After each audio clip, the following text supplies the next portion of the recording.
Hi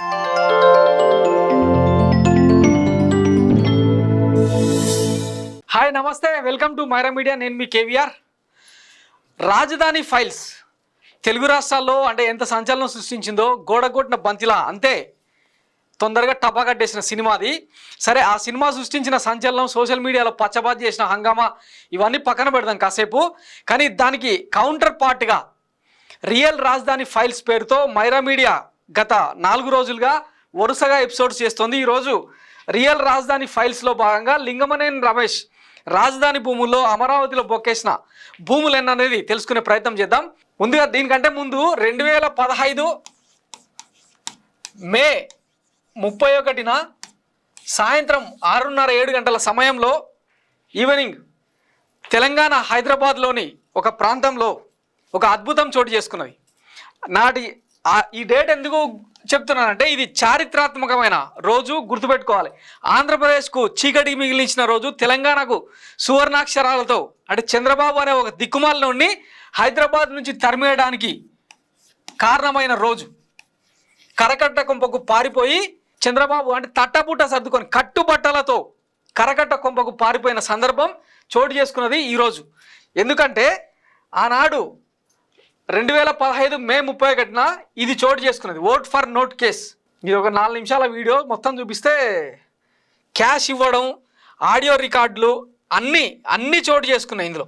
ఇగో ఇక్కడ బ్యాగ్లో మొత్తం 5 కోట్ల డీల్లో భాగంగా అంటే అప్పటి ఎమ్మెల్సీ ఎన్నికల్లో భాగంగా టీడీపీ అభ్యర్థి తరఫున రేవంత్ రెడ్డి ఎవరు behalf of Chandrababu Naidu suit కేసులు పంపిస్తే ఇట్లా బ్యాగులలో 50 లక్షల అడ్వాన్స్గా అప్పటి ఎమ్మెల్సీ గవర్నర్ కోటాలో ఎమ్మెల్సీగా ఎన్నికైన స్టీఫెన్సన్ని ప్రలోభాలకు గురి చేసేందుకు ఇచ్చిన డబ్బు ఇది. సరే, దాని వెనుకల రాజకీయ కోణాలు పక్కన పెడితే ఈ కేసులో ఆడియో వీడియోతో దొరికిపోయిన దొంగ నిందితుడు చంద్రబాబు నాయుడు. ఈ రోజు వరకు కూడా సుప్రీంకోర్టులో ఈ కేసు మీద విచారణ జరుగుతుంది.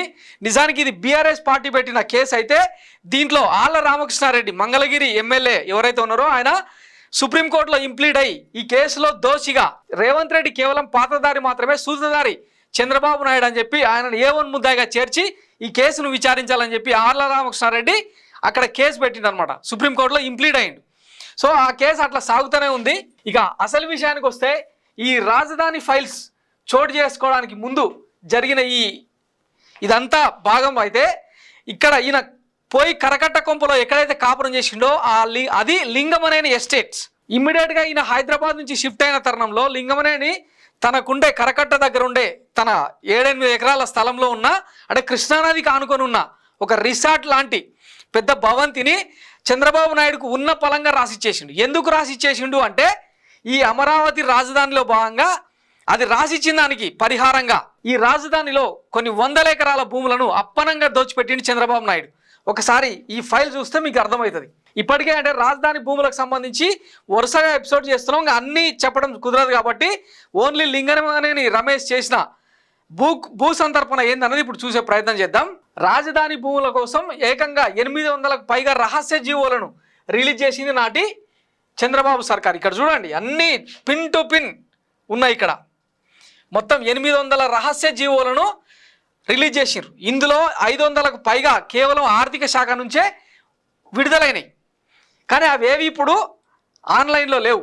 ఇక్కడ చూడండి, సన్నిహితులకు నజరానా దోపిడీ విలువ 2.5 లక్షల కోట్లు. ఇక్కడ ఉన్నాడే లింగమనేని రమేష్. ఈయననే లింగమనేని రమేష్. ఈయనకు భూములు ఎట్లా దోచిపెట్టిండు అన్నది ఒకసారి చూద్దాం. లింగమనేని రమేష్ చంద్రబాబు బినామీ కొనుగోలు చేసింది అమరావతిలో.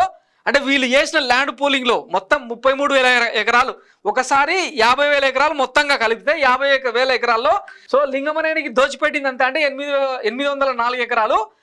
చేకూరిన లబ్ధి ఎంత అంటే 4,000 కోట్లు.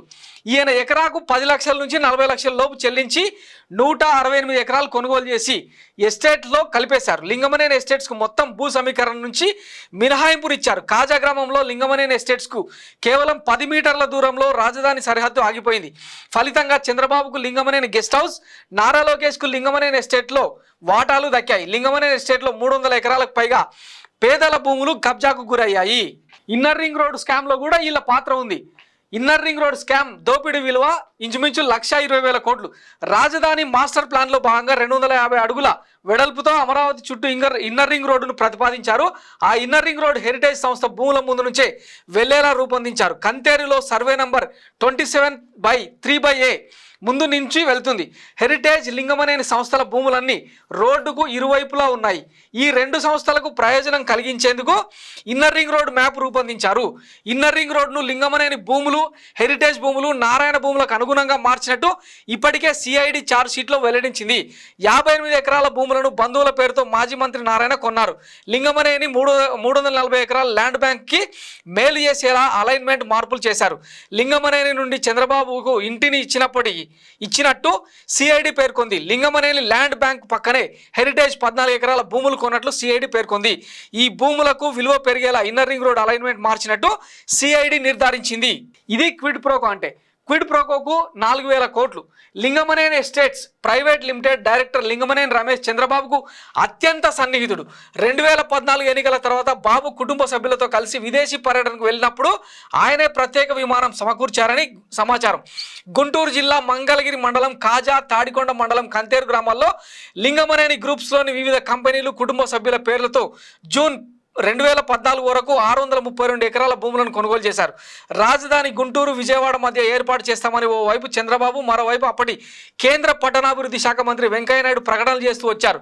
లింగమనేని రమేష్ తన భూములను కాపాడుకోవడానికి చంద్రబాబుపై ఒత్తిడి తెచ్చి చివరికి రాజధాని ప్రాంతాన్నే మార్పించగలిగాడు. అర్థమవుతుందా? అసలు అమరావతికి రాజధాని ఎందుకు వచ్చిందంటే కుట్రకోణాల్లో భాగంగా.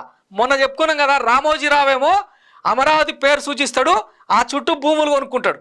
లింగమనేని రమేష్ ఏంది, తన భూములకు విలువ పెరగడం కోసం అమరావతికి రాజధానిని మార్చుకుంటాడు. చంద్రబాబు మీద ఒత్తిడి అంటే ఎంత ఒత్తిడి చేస్తే ఈ అమరావతి అనేది లింగమనేని ఎస్టేట్ చుట్టుపక్కలనే ఉంటుంది.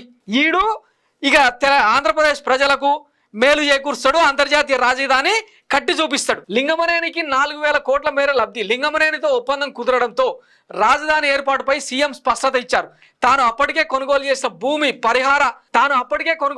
భూమి పరిసర ప్రాంతాల్లో 2014 జూన్ 8 నుంచి సెప్టెంబర్ 4, 2014 లోపు మరో 168 ఎకరాలకు పైగా భూమిని ఎకరం కనిష్టంగా 10 లక్షల నుంచి గరిష్టంగా 40 లక్షల చొప్పున కొనుగోలు చేశారు. కాజా, కంతేరు గ్రామాలకు ఆనుకుని 804 ఎకరాల 32 గుంటలు పైగా భూమిలో ఎస్టేట్ను ఏర్పాటు చేసి ఎవ్వరూ అందులోకి ప్రవేశించకుండా చుట్టూ కంచెలు, సీసీ కెమెరాలు, చెక్ పోస్టులు ఏర్పాటు చేశారు. ముందస్తు ఒప్పందం మేరకు చంద్రబాబు కుటుంబ సభ్యులకు అందులో రహస్యంగా వాటా ఇచ్చినట్లు టీడీపీ వర్గాలు చెప్తున్నాయి. ప్రతిఫలంగా రాజధాని ల్యాండ్ పూలింగ్ పరిధిలోకి లింగమనేని ఎస్టేట్స్ భూములు రాకుండా నాటి సీఎం చంద్రబాబు సహకరించారు. భూసేకరణ పరిధిలో ఉన్న నిడమర్రు గ్రామాన్ని రాజధాని సరిహద్దుగా నిర్ణయించేశారు. లింగమనేని భూములకు కేవలం 10 మీటర్ల లోపే రాజధాని సరిహద్దు రాళ్లు ఏర్పాటయ్యాయి. లింగమనేని ఎస్టేట్స్ భూముల ధర అమాంతం పెరిగిపోయింది. ఎకరం 5 కోట్ల వరకు పలుకుతోంది. రాజధాని సరిహద్దులు నిర్ణయించడంతో చంద్రబాబు వ్యవహరించిన తీరు వల్ల ఒక్క లింగమనేని గ్రూప్స్కు జరిగిన లబ్ధి 4,000 కోట్లకు పైగా లబ్ధి చేకూరింది. ఇది లింగమనేని ఎస్టేట్స్. హైదరాబాద్లో ఓటుకు నోటు కేసు దొరికిన తర్వాత brother they briefed me, I will no bother, I will be with you అని దిక్కుమాల కేటీఆర్ అన్నట్లు ప్రపంచంలో ఈయనంత దిక్కుమాల ఇంగ్లీష్ ఎవడు మాట్లాడిన తర్వాత ఆ ఆడియో టేప్స్ లీక్ అయిన తర్వాత వచ్చి కాపురం పెట్టింది ఈ కరకట్ట కొంపలోనే. ఇది ఎవరిది అంటే ఈ లింగమనేని రమేష్ది. ఈ కరకట్ట కొంపను చంద్రబాబుకి ఇచ్చినందుకు ఈయన చేకూర్చిన లబ్ధి అమరావతిలో 4,000 కోట్ల రూపాయలు. వాళ్ళ భూములు ఎవరివి? పేద మధ్య తరగతి రైతులవి. వాళ్ళు ఇచ్చిన భూములు అంటే బలవంతంగా లాక్కున్నాయి, కొన్ని అయితే స్వచ్ఛందంగా ఇచ్చినాయి. ఇన్ని ఇంకా అయిపోలే. చూడండి, క్విడ్ ప్రోకో అంటే ఇది. మంగళగిరి మండలం కాజగ్రామం వద్ద లింగమనేని గ్రూప్ నిర్మించిన ఐజేఎం అపార్ట్మెంట్స్లో 700కు పైగా ప్లాట్లు, విల్లాలు భారీ ధరలకు అమ్ముడుపోయేలా ప్రభుత్వ పెద్దలు సహకరించారు. ఆ ఫ్లాట్లన్నీ అమ్ముడయ్యేంత వరకు నాగార్జున యూనివర్సిటీకి దగ్గరలోని రాజధాని రానున్నదన్న ఊహాగానాలు కొనసాగిస్తూ వచ్చారు. ఫ్లాట్లన్నీ అమ్ముడయ్యాక రాజధాని తుళ్లూరులో ఏర్పాటు చేస్తున్నట్టు ప్రభుత్వం ప్రకటించింది. ఇందుకు ప్రతిఫలంగా చంద్రబాబు కుటుంబ సభ్యులకు రహస్యంగా లింగమనేని గ్రూప్ వాటాలను బదలాయించారు. ప్రతిఫలంగా చంద్రబాబు కుటుంబ సభ్యులకు అంతేకాదు, కరకట్ట పక్కన కృష్ణానది ఒడ్డున అనుమతి లేకుండా అక్రమంగా నిర్మించిన లింగమనేని గెస్ట్ హౌస్ను సైతం సీఎంకు అప్పగించేశారు. ఆ అతిథి గృహానికి మెరుగులు దిద్దేందుకు 100 కోట్లకు పైగా ప్రభుత్వ ధనాన్ని మంచినీళ్ళ ఖర్చు చేశారు. ఈ లింగమనేని ఎస్టేట్స్ను రినోవేట్ చేయడానికి మళ్ళీ ఎవరిది అంటే ప్రజల డబ్బు. ఆర్థిక శాఖ నుంచి జీవోలు ఇచ్చి మరీ ఆ డబ్బులతోన ఇటలీ నుంచి శాండ్లియర్లు కథ కామామిషు అన్ని తీసుకొచ్చుకొని డెవలప్ చేసుకున్నారు. డిసెంబర్ 25 వరకు ఆ గృహాన్ని సీఎం అనధికారికంగా అతిథి గృహంగా పిలుస్తూ వచ్చారు.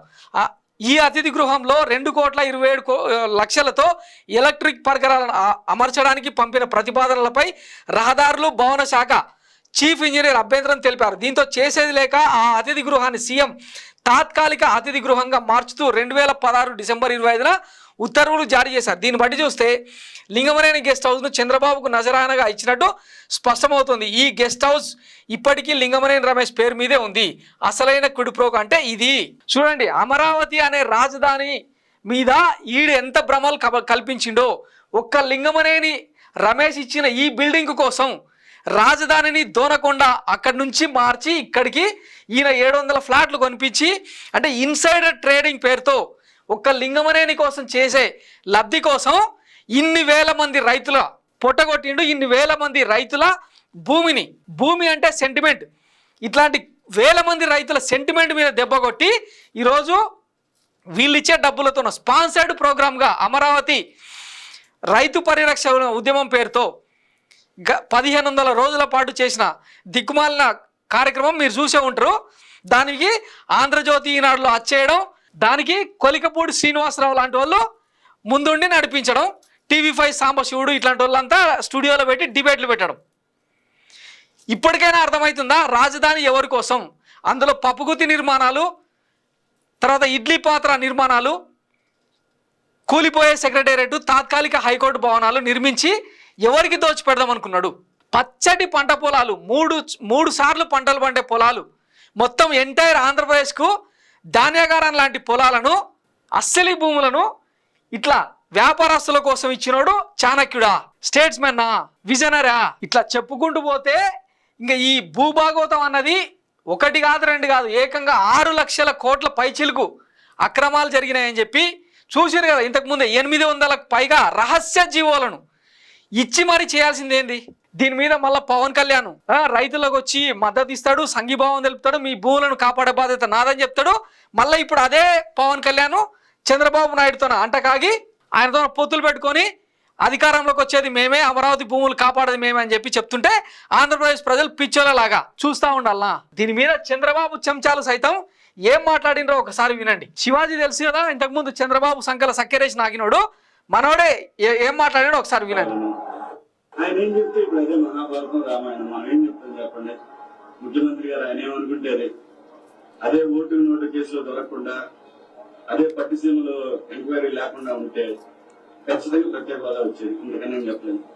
విన్నారు కదా, అదే ఓటుకు కేసులో దొరక్కపోయి ఉంటే, పట్టిసీమలో అవినీతి చేయకపోయి ఉంటే, పోలవరంను ATMగా మార్చుకోకపోయి ఉంటే, ఇన్ని అక్రమాల దందాలలో చంద్రబాబు ఇన్వాల్వ్ కాకపోయి ఉంటే ఆంధ్రప్రదేశ్కు ఇప్పటికీ ఒక మంచి రాజధాని ఇన్ఫ్రాస్ట్రక్చర్ డెవలప్ అయ్యేది. ఇటు ఉమ్మడి ఆంధ్రప్రదేశ్గా, ఉమ్మడి రాజధానిగా తెలంగాణలో హైదరాబాద్ మీద ఉన్న హక్కుల్ని కోల్పోవాల్సి వచ్చింది. ఏది? ఈ ఓటుకు కేసులో. ఇక్కడ ఇది ఉన్నది పోయింది, ఉంచుకున్నది పోయింది. వీడు చేసిన దివాలా కోరుతనం మాత్రం ఎక్కడ మన పచ్చ పేపర్లో చూపియం. ఈ నిజాలేవి మన ఆంధ్రప్రదేశ్ ప్రజలకు, తెలుగు ప్రజలకు తెలియనియం. మసిపూసి మారేడికాయలు చేసి మన పబ్బం గడుపుకుంటాం.